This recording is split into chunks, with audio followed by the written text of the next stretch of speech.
Bismillahirrahmanirrahim. Assalamualaikum warahmatullahi wabarakatuh. Waalaikumsalam warahmatullahi wabarakatuh. Selamat siang Bapak Ibu. Siang.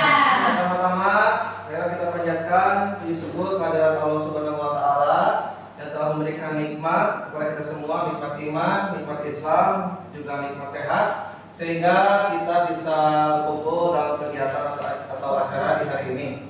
Tak lupa salawat serta salam kita panjatkan kepada junjungan kita Nabi Muhammad SAW, kepada para keluarganya, para sahabatnya, dan insya Allah kita termasuk ke dalam umatnya yang insya Allah menunggu syafaatnya di yaumil akhir. Amin. Yang terhormat Bapak Kepala Sekolah SD Negeri Gunung Koneng, yang saya hormati Ibu Bapak Guru SD Negeri Gunung Koneng, yang saya ucapkan terima kasih sebesar-besarnya telah meluangkan waktunya di tengah-tengah kesibukan Bapak Ibu pada hari Senin ini. Terima kasih telah hadir untuk mendengarkan topik sharing dengan saya tentang apa yang telah saya pelajari tentang PKG. Sebelumnya saya akan pengenalan terlebih dahulu tentang apa itu PKG. Sini saya salah satu peserta dari program PKG yang diselenggarakan atau dilaksanakan oleh Kemendikbud langsung, khususnya untuk guru PJOK. Ini tuh diselenggarakan serentak nasional, dan Kota Tasik juga alhamdulillah saya terjaring pada gelombang 1 itu pada bulan September. Jadi PKG itu adalah pengembangan kompetensi guru, khusus guru PJOK. Ini tuh berlangsung dari bulan September sampai nanti akhirnya tanggal 2 Desember. Jadi kurang lebih itu 3 bulan pelaksanaan pengembangan kompetensi guru ini atau PKG. Jadi di sini saya dari awal melaksanakan atau mengikuti PKG ini, tadinya itu niat awalnya itu cuma hanya untuk mengembangkan kompetensi saja. Karena paradigma guru-guru atau bapak ibu guru atau saya sendiri juga awalnya itu guru awalnya itu hanya gitu-gitu aja. Betul tidak? Lapangan, pemanasan, lari, tidak ada seperti materi guru-guru lainnya. Nah, di sini itu saya mendapatkan hal-hal baru, pengalaman baru, ilmu baru, luar biasa sekali. Jadi di sini juga saya banyak sekali mendapatkan tugas-tugas, dan ini adalah tugas terakhir saya selama pelaksanaan PKD itu, membuat rencana tindak lanjut atau RTL. Ya, untuk RTL itu ditugaskan untuk melaksanakan pembelajaran berbasis proyek. Itu Ibu Bapak. Nah, proyek yang saya buat itu atau rencana program yang saya buat itu adalah Pekan Aktif dan Sehat, membangun kebugaran dan karakter melalui PJOK untuk kelas 5. Kenapa untuk kelas 5? Kenapa 1, 2, 3, 4 hanya dilewat? Nanti saya jelaskan ya. Seperti itu. Nah, selanjutnya adalah tujuan program dari rencana tindak lanjut saya atau program yang akan saya sebut itu adalah tujuannya yang pertama itu meningkatkan kebugaran fisik. Nah, ini yang paling penting. Ibu, ada yang tahu? Ibu Bapak, apa itu kebugaran?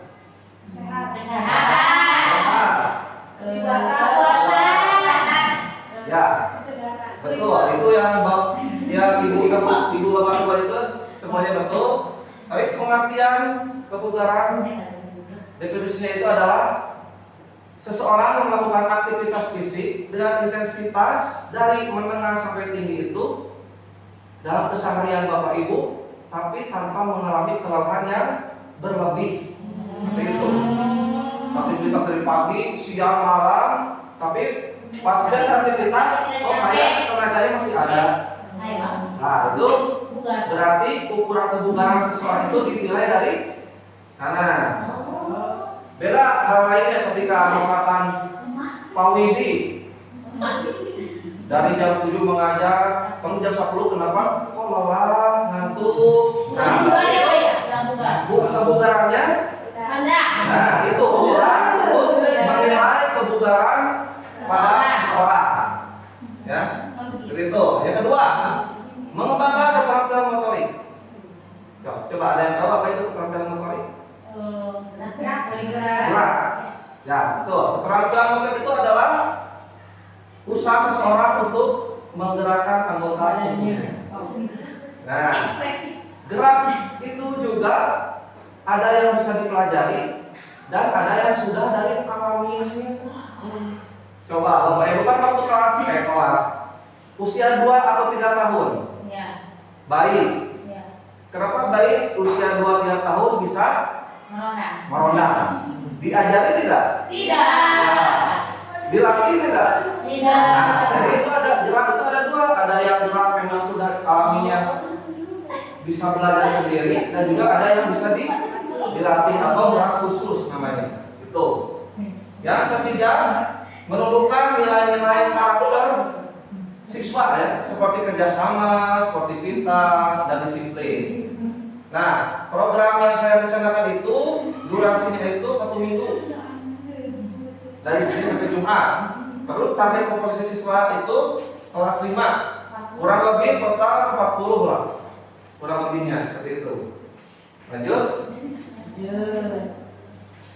Nah, yang melatar belakangi pembuatan proyek atau program ini itu pentingnya PJOK atau pendidikan jasmani untuk siswa itu untuk mengembangkan fisiknya, mental dan sosial siswa.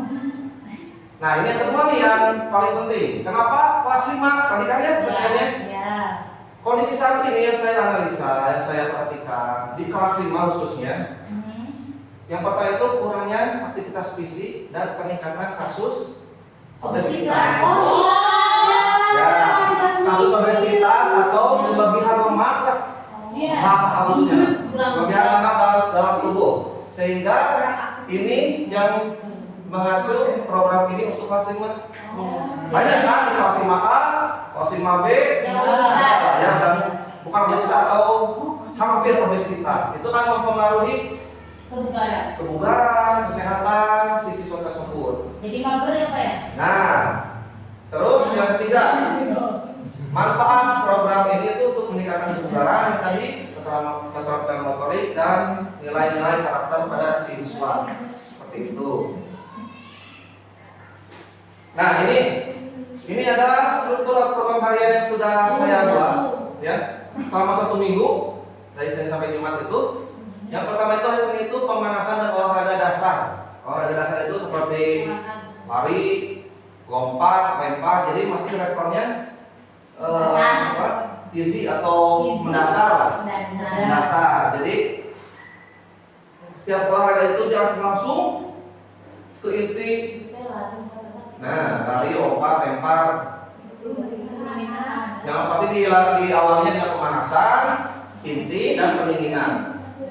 Yang kedua itu senam aerobik. Nah, ini mulai naik nih intensitasnya. Dari mulanya lari, lompat, sekarang aerobik. Aerobik itu senam seperti senam aerobik itu senam. Nah, bisa juga, tapi ini untuk SD itu biasanya medium impact itu musiknya tidak terlalu apa, low, tidak terlalu high, tapi medium. Nah, itu anak SD. Terus yang ketiga, permain bola.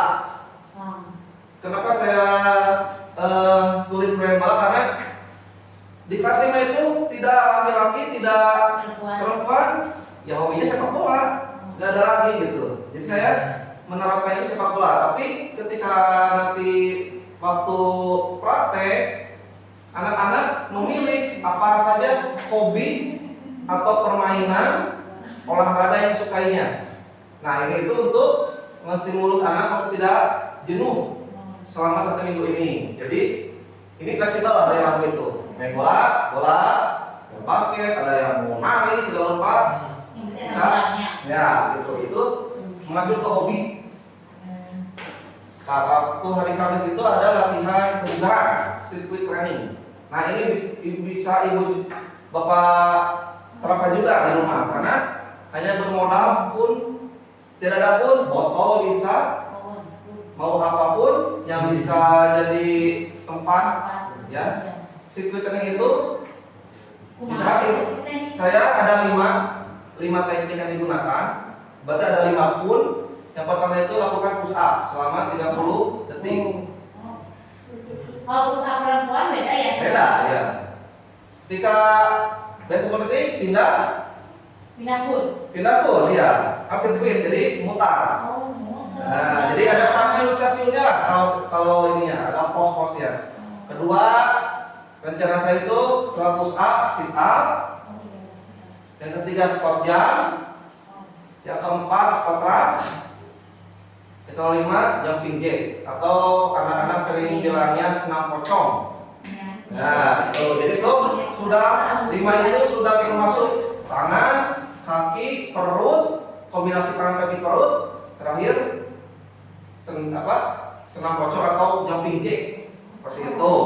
Jadi nah, langsung ke terakhir aktivitas rekreatif atau permainan tradisional. Nah, ini juga jangan dilupakan karena anak-anak sekarang itu kan malah tahu ya permainan tradisional seperti galah, loncat, karet tinggi seperti itu. Nah, ini itu yang paling utama itu untuk pengenalan permainan tradisional yang ada di Indonesia atau ada di daerah kita seperti itu.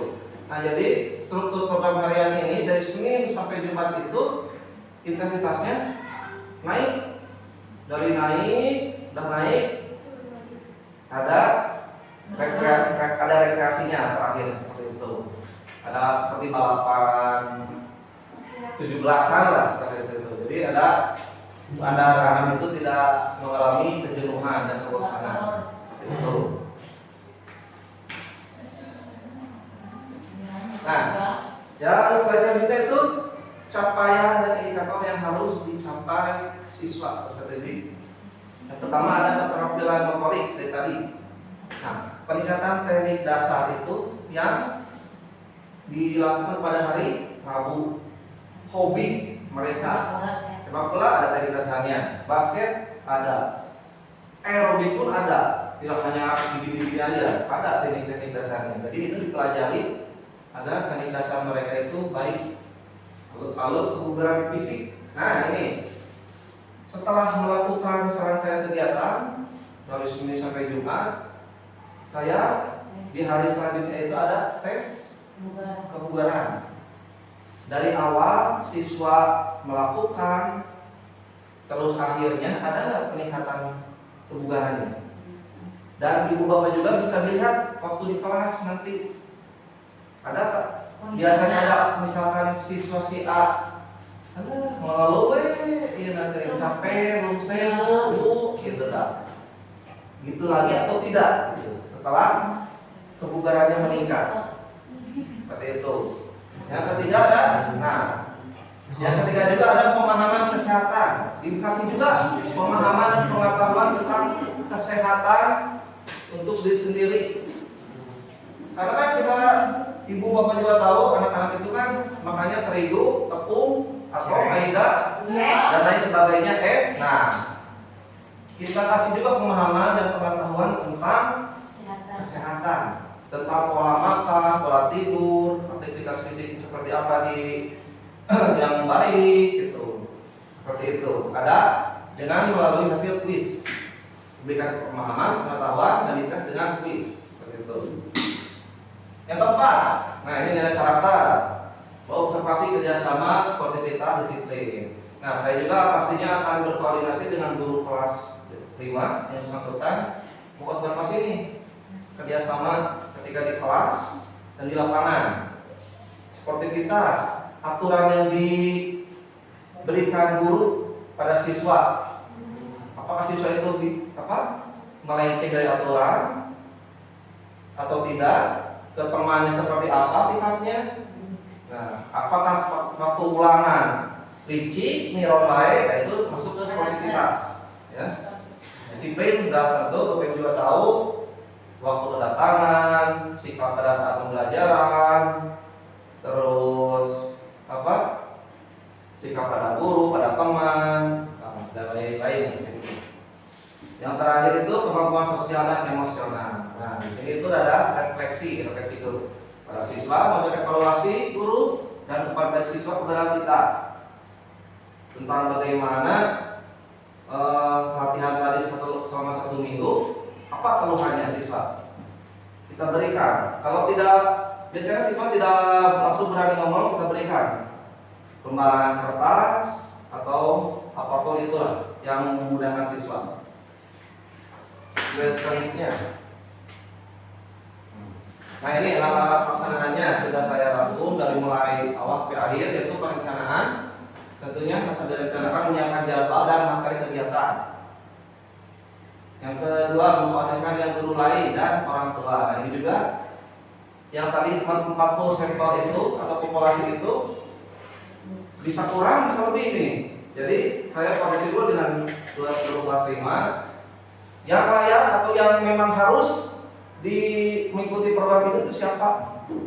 Tadi kan ada yang obesitas, misalkan di kelas kan saya tidak tahu ada yang suka lemas atau mengeluh, nah ada yang punya penyakit. Jadi saya tentunya mengkoordinasikan dengan guru dan orang tua siswa. Seperti itu. Terus pelaksanaan. Nah, mulai kegiatan sesuai jadwal. Jadwalnya sudah nanti dibuat dan memberikan instruksi dan supervisi kelas siswa. Nah, ini tugas saya dan mungkin guru lain itu memberikan instruksi. Kalau saya itu paling ini cara melakukan seperti ini, tapi guru lain itu melakukan supervisi ini, melihat perkembangan anak secara kontinu dari hari ke hari. Apakah anak ini dari pas awal ada, bisa saja besok yang dulu tidak ada, seperti itu. Yang ketiga, evaluasi harian. Saya juga melakukan evaluasi, observasi, refleksi siswa setiap hari, setelah melakukan pada hari Senin misalkan melakukan refleksi, observasi, evaluasi para siswa, apa yang harus ditingkatkan, apa yang kurang, apa yang harus diperbaiki, seperti itu, dan menyusun laporan harian dengan catatan. Nah, ini keempat, evaluasi akhir. Melakukan tes keterampilan. Tadi sudah disebutkan tesnya apakah berhasil selama 1 minggu itu anak menjadi bugar atau tidak, dan juga kuis kesehatan. Ini meliputi pemahaman dan pengetahuan siswa terkait kesehatan, seperti itu. Yang keduanya mengumpulkan dan menganalisis umpan balik siswa dan orang tua. Ada umpan balik dari siswa pada guru dan orang tua juga. Nah, ini terakhir itu pelaporan dan tindak lanjut. Menyusun laporan mingguan, artinya menyusun evaluasi mingguan seperti apa, laporan anak-anak selama 1 minggu seperti apa, disusun menjadi sebuah laporan dan mengadakan pertemuan evaluasi dengan pihak terkait. Nah, pihak terkait adalah siswa, guru kelasnya, dan orang tua untuk mengevaluasi siswa selama latihan 1 minggu tersebut. Itu. Nah, kalau ini para yang terlibat seperti mitra dan komunitas belajar, di sini ada orang tua yang mendukung ada motivasi anak, guru lainnya, ibu bapak guru kerjasama dalam pengawasan dan integritas materi. Jadi program yang saya rencanakan ini juga tidak lepas dari apakah ada saran dari ibu bapak, apakah ada kritik atau ini jangan dimasukkan, bahaya buat anak, seperti itu. Terus ada komunitas sekolah yang mendukung penyediaan sumber daya, hari kesehatan, dan itu pengurus KS seperti Gina ya, yang memberikan pelatihan kesehatan dan kebugaran pada siswa. Terus komunitas olahraga menyediakan pelatihan dan fasilitas tambahan. Lalu untuk fasilitas sekolah, ini sumber daya yang ada di sekolah itu seluruh PJOK yang insya Allah terlatih dan dukungan dari guru kelas ya.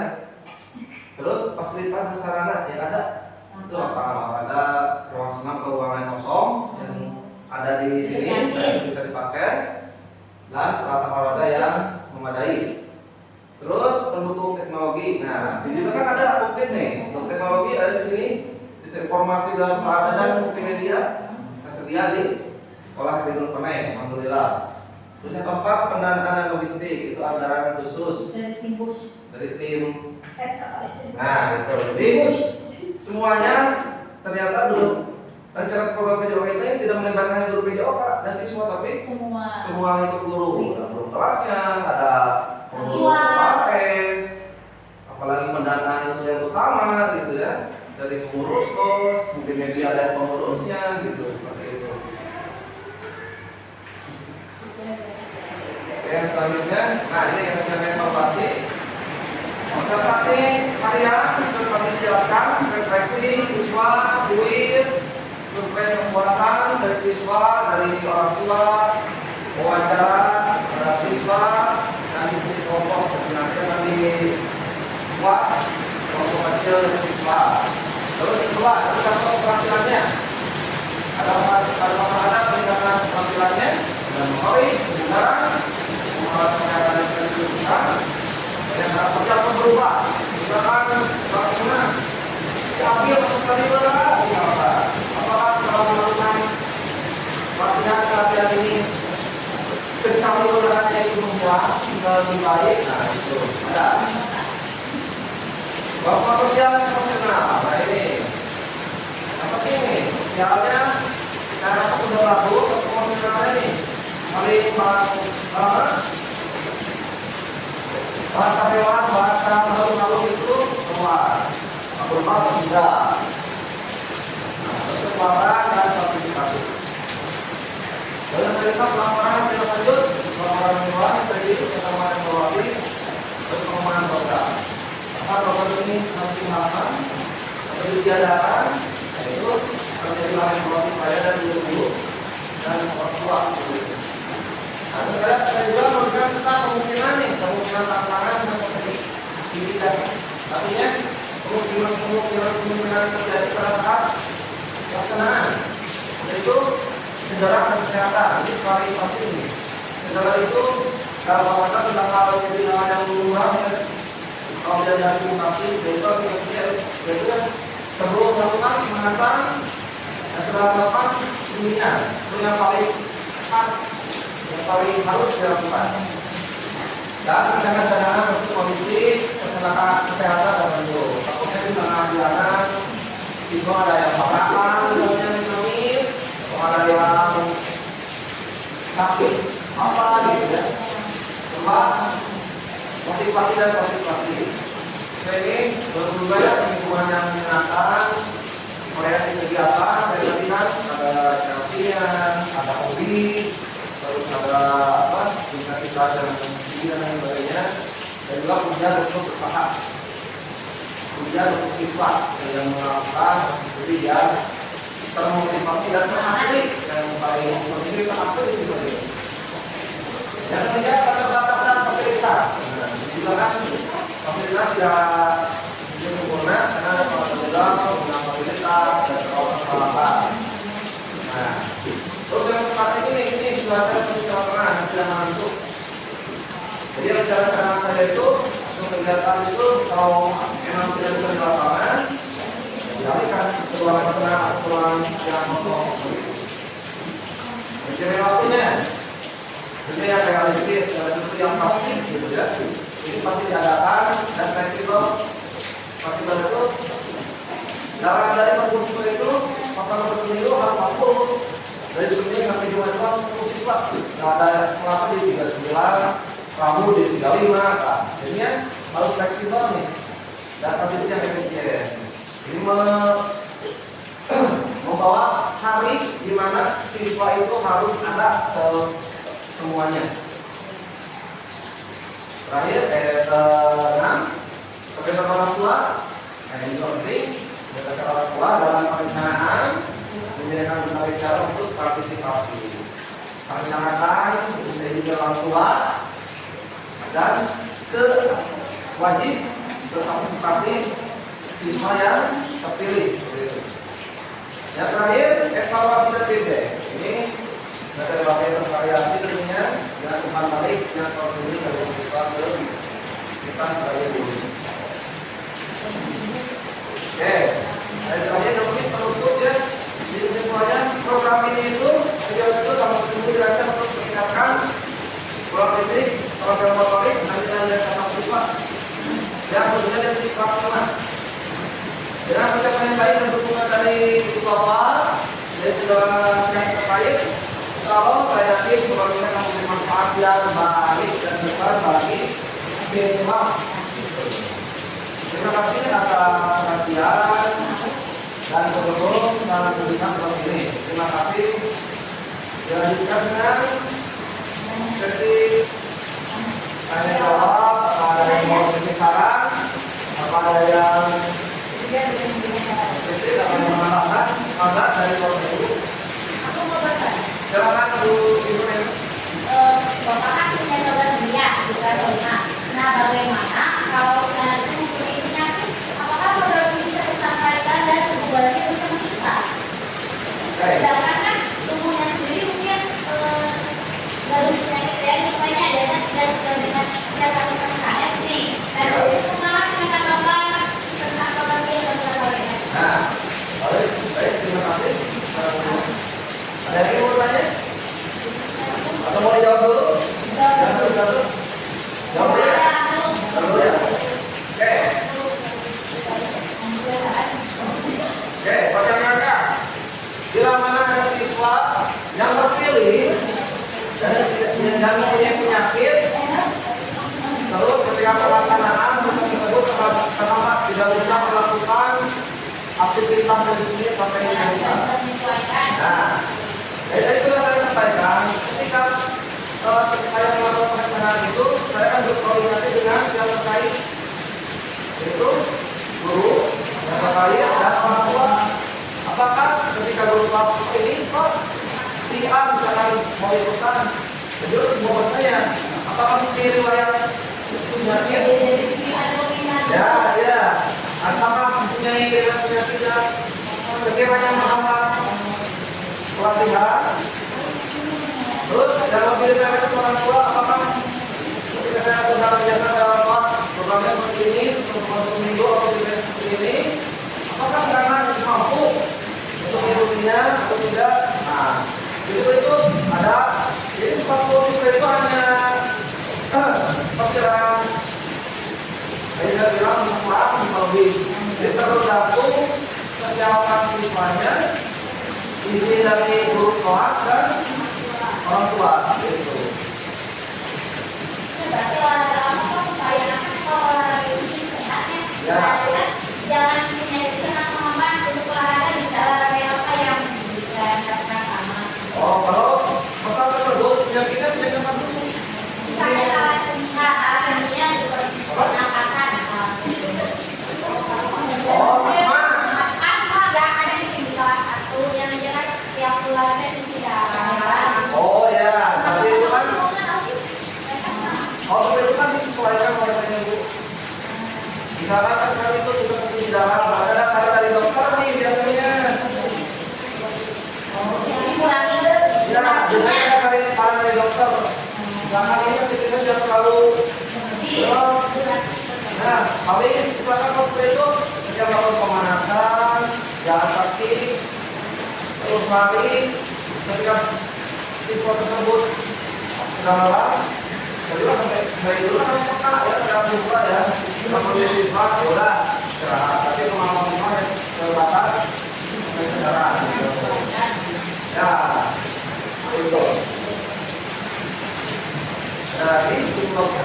Dari ada. Tadi kan ada evaluasi harian, ada evaluasi akhir, ada evaluasi harian berarti misalnya hari pertama kan masih data, ini tentang data itu. Terus misalnya hari ini senang, berarti evaluasi tentang senang. Nah, kalau evaluasi akhir, bagaimana bentuknya? Apakah semuanya olahraga dari satu atau dalam bentuk apa evaluasi akhir?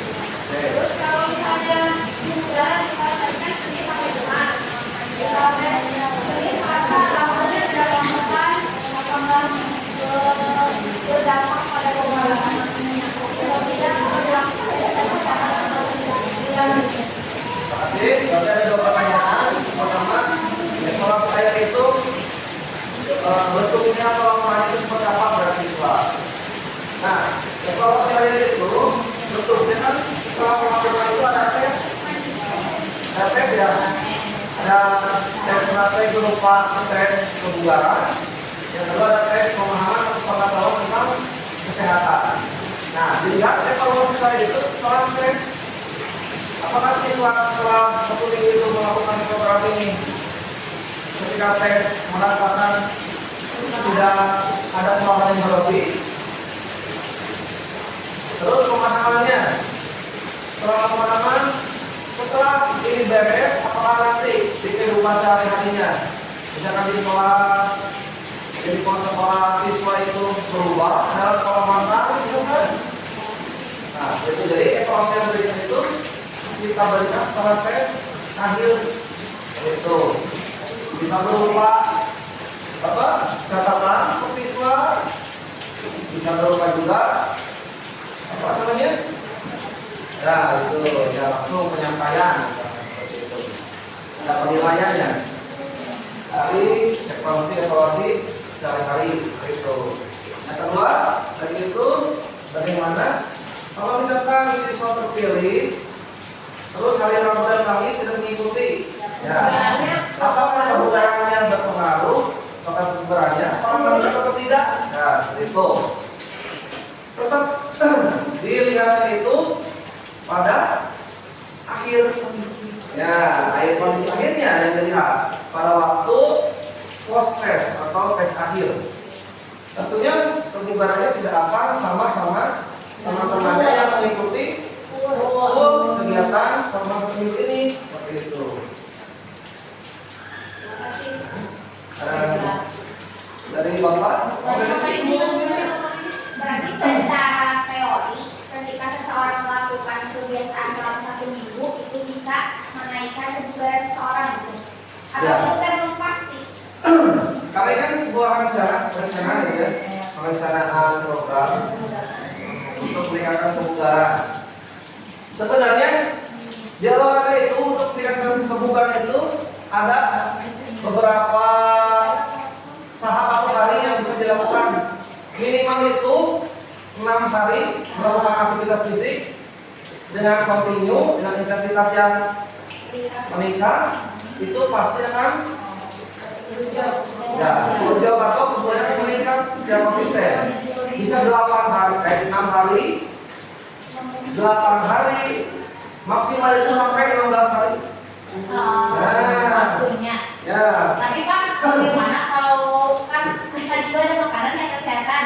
Ya bagaimana kalau kita seimbang? Apa kebugarannya bisa meningkat? Atau makan banyak anak tuh yang kena juga susah, terus makanan yang bergizi juga susah. Bagaimana kita ada kan kalau apa ya pengaruh-pengaruhnya gitu? Iya, sebenarnya. Makanan menunjang aktivitas fisik. Nah, makanya disebutkan tadi ada pemahaman dan pengetahuan tentang kesehatan. Jadi sebelum melakukan itu juga sudah kita kasih pemahaman dulu nih untuk menunjang kebugaran meningkat itu pola makan dijaga, pola tidur dijaga. Nah, jadi sebelum tentunya itu menunjang ketika makannya kontrol, makannya ini fisik ini, pola tidur tidak baik, ngapain melakukan aktivitas fisik ini gitu. Jadi dikasih dulu pemahaman tentang kesehatan, tapi berpengaruh. Dia harus seimbang Ya. kesehatan saya makan. Ya. Seperti itu. Ada lagi itu Bapak? Oh tidak cukup. Alhamdulillah. Terima kasih atas ilmunya Kak. Alhamdulillah. Kegiatan sharing hari ini berjalan dengan luar biasa. Pertanyaan jawaban juga luar biasa. Mohon maaf atas apa yang saya sampaikan, kurang lebihnya mohon maafkan. Wabillahi taufiq wal hidayah. Assalamualaikum warahmatullahi wabarakatuh.